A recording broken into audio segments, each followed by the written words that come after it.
how to create a Steam account on PC or laptop. So for us to get this done, I want you to go ahead and open your Steam app, and from here you can just go ahead and click here in order to create an account.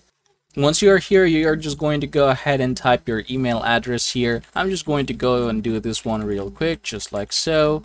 Alright, after filling in everything and completing the CAPTCHA here, you can just go ahead and click continue. And then you're going to verify this one in your Gmail account. Alright, here in our Gmail account, you should be seeing something like this. So I want you to go ahead and click verify my email address. Alright, so email verify, let's go back to Steam. And then we can go ahead and create our account here, or account name. So I'm just going to go ahead and do this one right here.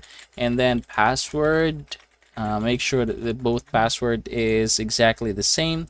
If it doesn't match, just go ahead and try to retype it. Alright, seems like they're now matched. Click done. Oops, seems like I can't use that one. How about this one now? Alright, new account created successfully. Just go ahead and click continue. And then we can go ahead and try to log in using that one.